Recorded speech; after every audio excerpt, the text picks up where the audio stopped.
Good morning, it's Ayya Vimala. It's Friday, the 19th of February.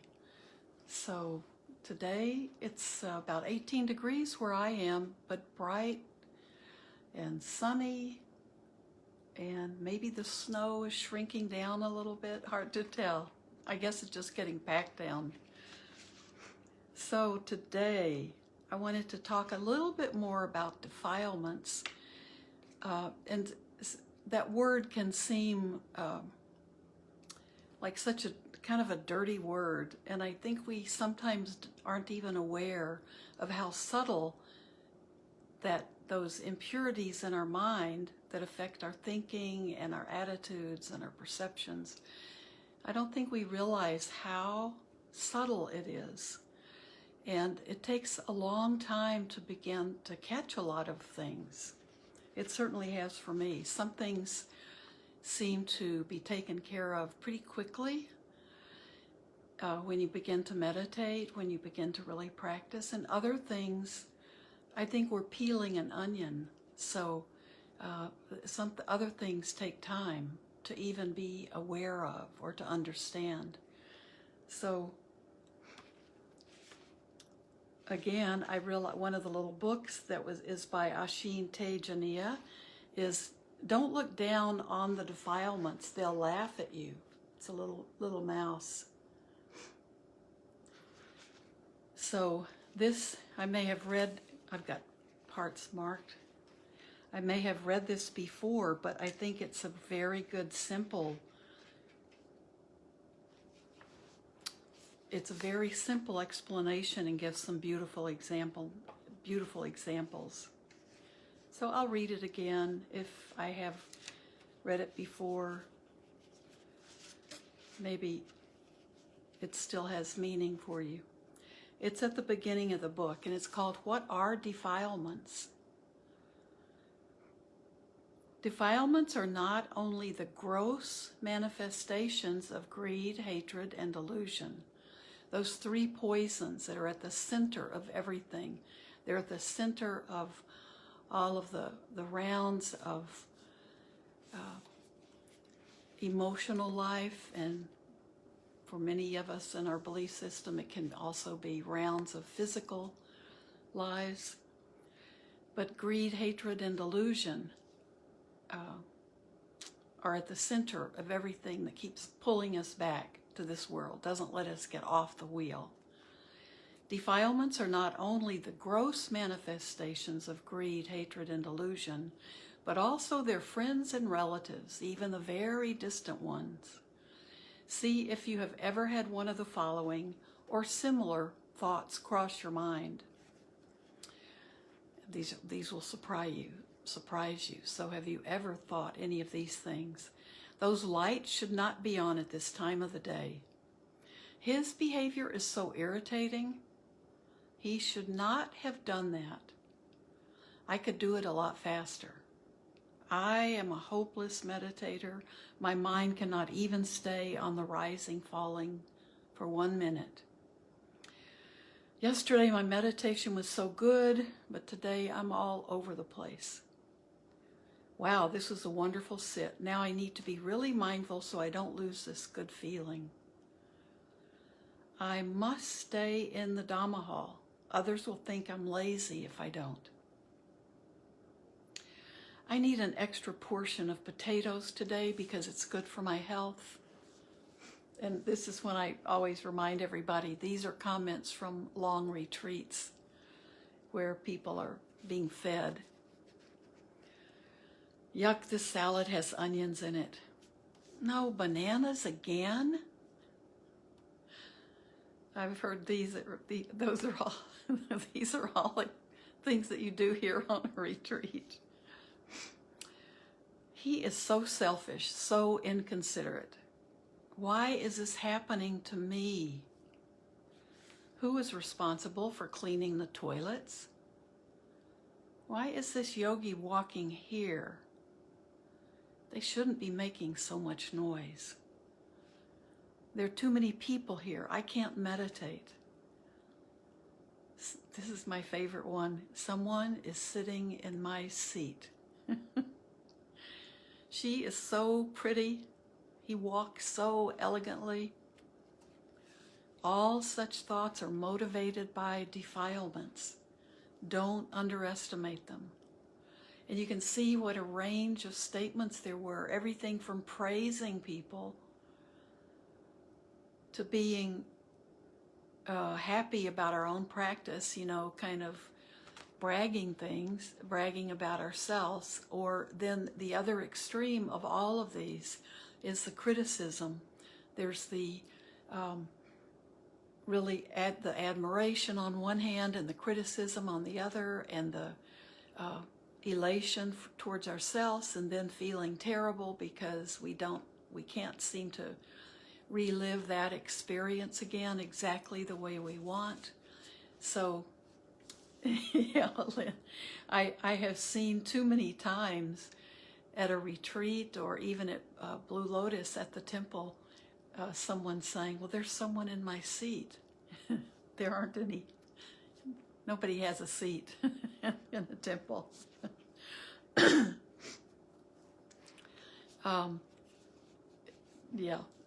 Okay. So don't underestimate these are all the subtleties. These are just normal human reactions to things. Marianne's saying the potato thing. Yeah, I need an extra portion of potatoes today because it's good for my health. So we have, and I'm sure anyone who's been on a long retreat or maybe even a weekend retreat, you've heard and seen all of these things. And then if you've ever been a human being, we've all done all of these things, right? Have you ever told someone you were not angry even though you clearly did not like what he had done? Do you sometimes talk negatively about your boss, a member of your family, or even a good friend? Do you occasionally tell a dirty joke? Do you habitually sweet talk people into doing things for you? Do you automatically raise your voice when someone does not agree with your point of view? All such talk is motivated by defilements. Watch out for it. Have you ever knocked really hard on someone's door or refused to enter a room simply because someone you dislike was in there? Or jumped a line, or used the shampoo someone left in the bathroom, or made a private call using your employer's phone line, or done any similar actions, all sort of unthinkingly? All such actions are motivated by defilements. Become aware of them.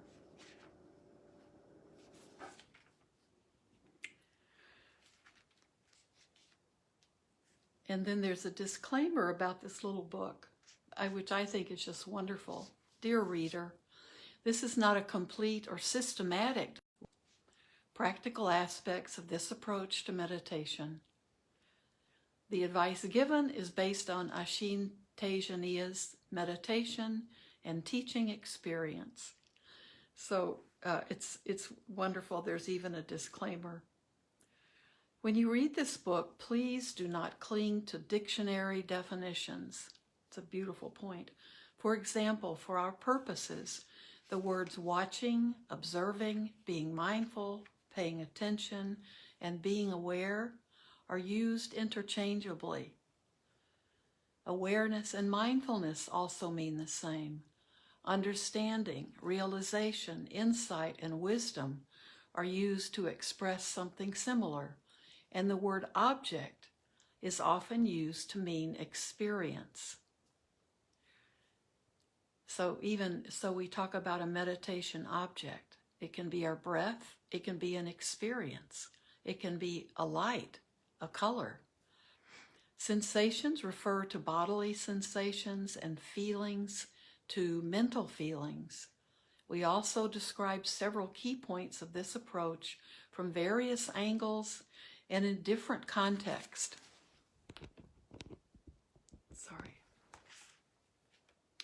Our experience has shown that such repetition is very helpful, particularly for those new to mindfulness meditation.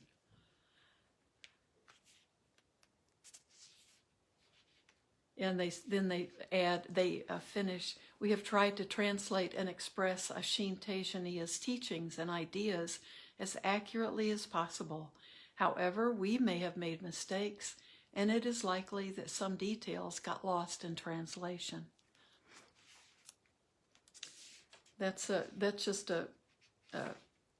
I like that disclaimer. And you'll usually find that when you read a book by a Buddhist teacher, they will always say there may have be mistakes in the book, but they take full responsibility, even if they've had editors and teams of people working with their material. They always take final responsibility for what they've said, and if they've made any alterations that were not consistent with the Dhamma, they always take responsibility for that. So I think I like that. But I think that is giving us an idea when it is defining defilements, how subtle they can be.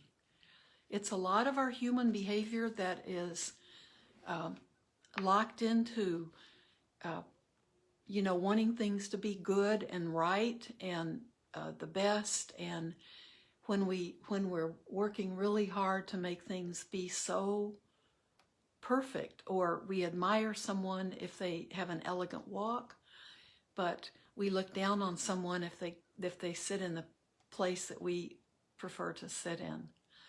And if we give, when you think of the 8 worldly winds, praise is one, and blame is on the other side. So when we praise someone, or when someone praises us, we're guaranteed we'll get the other end too. So it's better to be at that place of equanimity where we don't need praise and we don't need to be disturbed by blame. We can look and see if the content of either, we need to be careful not to look too much at the context and the content of being praised or being blamed for things, because we have to know for ourselves. Did we do something with the right intention and do it as well as we could have at the time? So we don't want to take blame and let it destroy us. And we also have to be very careful and mindful about any kind of praise, because it's almost that praise is setting us up here, and then it makes it further to fall right down into blame. And that praise might be just, the praise that we get may just be coming from someone who could be because right at that moment they heard something that they really needed to hear. And it's just a matter of timing. It's just a matter of maybe being at the right place at the right time. Or it might be coming because there's praise because we've said something or done something that just, it pleases the other person because it fits in with their belief system. And if there comes a time when it doesn't, or when it hits a nerve, that praise can easily be shifted to blame.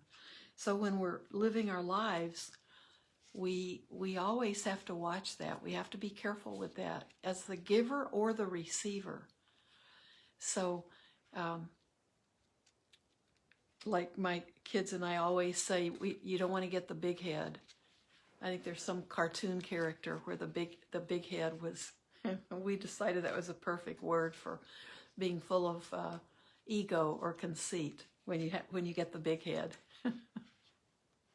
Because that swings both ways.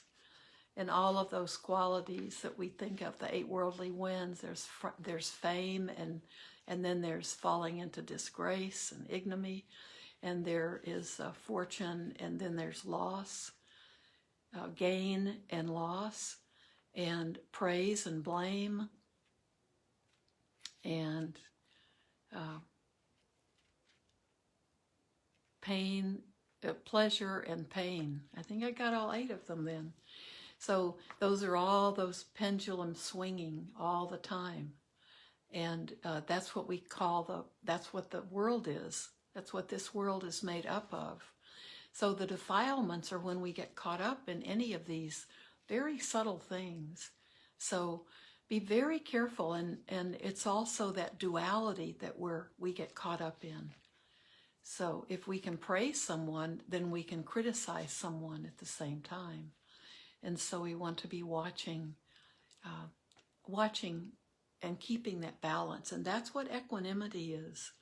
We don't have to be dependent on those 8 winds, those 4 pairs of the swinging from one end to the next. We don't depend on those because we're looking at different things. We're trying to get outside of those worldly things and look within our own minds, work on our own mind. So that's from this beautiful book. Here's some more comments about defilements. I don't think I've read all of these, so I'll just start. I think I've read the first 50. So maybe I can read a few more of these because I really... So don't confine your practice to the retreat center, to the Dhamma hall, to your sitting practice. Apply it in daily life. When you leave the Dhamma hall or the retreat center or your cushion, take the practice with you. When the mind is strong and comes into contact with an object, it does not judge. It understands the object just as it is. So if we come into contact with an object, that's pretty much anything that we typically could say, there's a squirrel, there's a tree, there's a chair, all these things that we have labeled, we've solidified, we've labeled them. Those are our objects. So we're not judging. So this is a very important part of our practice because it's that judging that creates the defilements. When the mind is strong, so that's when we've worked with our mind for quite a while and developed that mindfulness. When the mind is strong and comes into contact with an object, it does not judge. It understands the object just as it is. Okay, that one can take a lifetime, right? So try to observe how the mind deals with a difficult situation as often as you can, from as many different angles as possible. Once you have developed an understanding of how the mind works in this difficult situation, wisdom will naturally begin to do its work. Next time you are faced with a similar difficult situation, wisdom will prevent you from reacting in an unskillful way. Wisdom knows what to do. So that's investigating. Try to observe how the mind deals with a difficult situation as often as you can, from as many different angles as possible. Once you have developed an understanding of how the mind works in this situation, wisdom will naturally begin to do the work.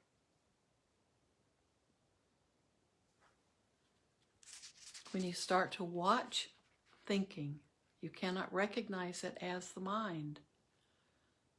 It's a good one.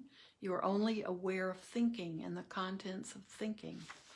Through practice, through repeated looking at thinking, you will get to understand that it is the mind that is thinking. This is not easy to describe in words. But once you are able to do this, you can observe the mind objectively. You just recognize it as thoughts that appear in the mind. Learn to acknowledge thoughts whenever they arise. Don't try to avoid doing this by keeping your awareness on the body only. You may miss the nature of how the mind works. So we want to be mindful of the body. But we have to remember that that mindfulness has to include our thinking mind, our heart mind. That's a sensory organ, just like our ears and our eyes and our speech and the body, the contact with the body, and our nose. So when your mindfulness is strong and continuous, you will naturally start watching subtle objects. Being able to stay with subtle objects causes the strength of mindfulness to increase further, thus enabling you to watch even more subtle objects. The ability to watch subtle objects develops gradually. You will not achieve it by forcing yourself to be mindful or by trying hard to watch them. And then there's a note. Strong mindfulness is used to describe a state of mind in which the 5 spiritual faculties of faith, effort, mindfulness, concentration, and wisdom are in balance. And we haven't talked about the 5 spiritual faculties, and that's a worthy.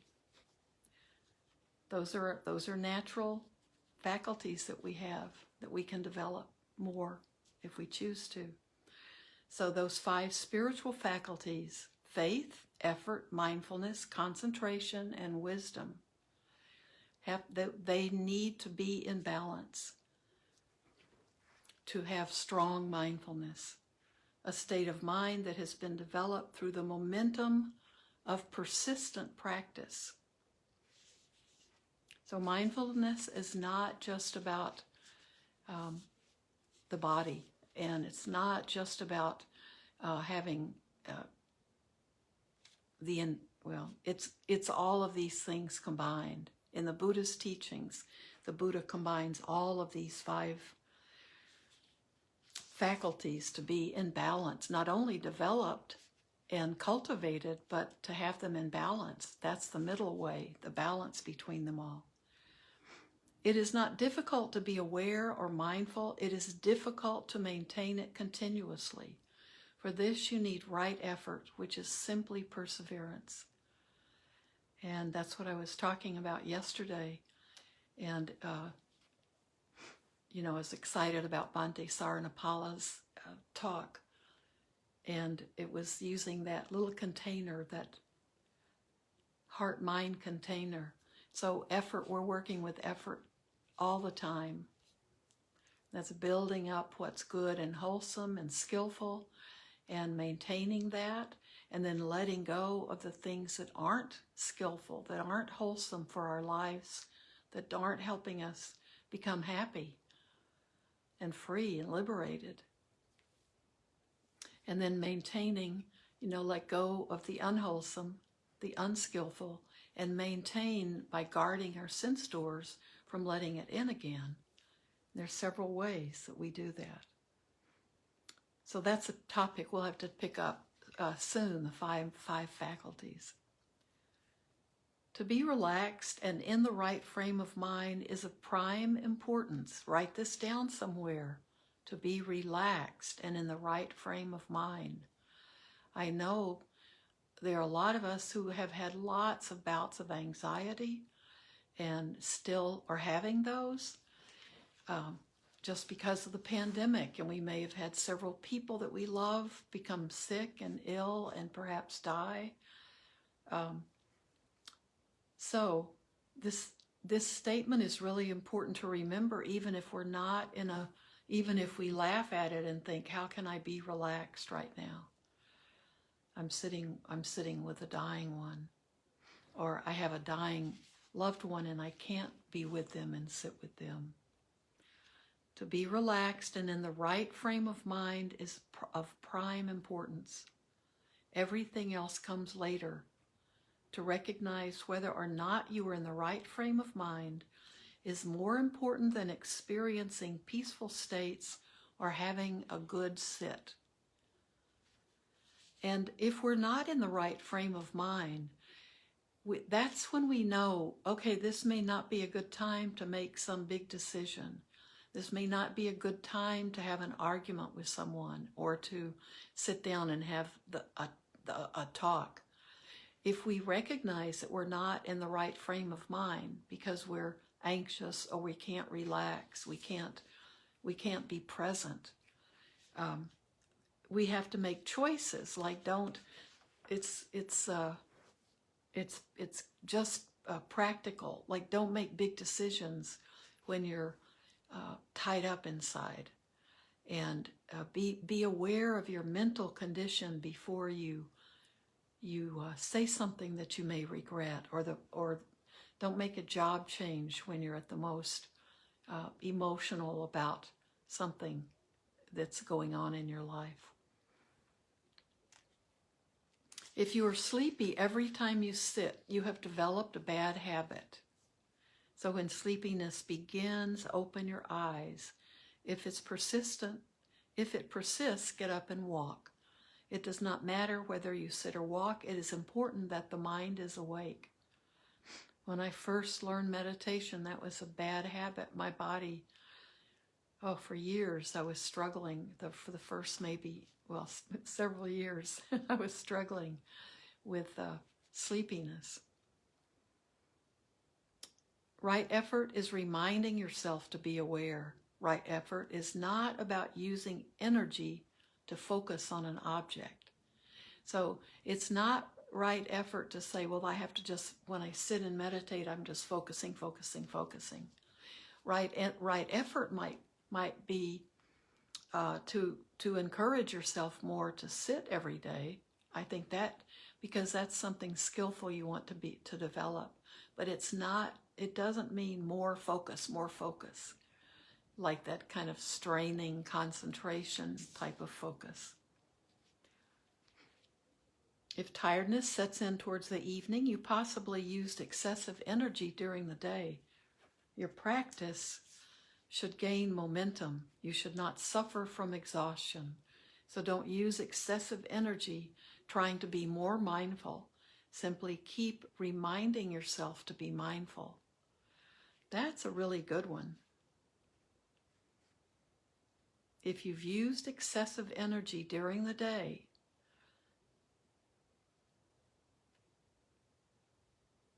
don't use excessive energy trying to be more mindful. Simply keep reminding yourself to be mindful.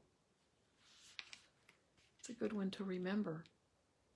When you close your eyes to meditate, you may get the impression that there is suddenly a lot of thinking, but the mind is actually thinking all the time. You just don't notice it because when your eyes are open, you are paying more attention to external objects than to thoughts. To be able to maintain any skills you have acquired, you need to continue practicing them. Oh, and here's this one would be the last. Oh, I'm going to read two more because I'm running over my time. If you are aware, just be glad you are aware. That is the right attitude. That is right attitude.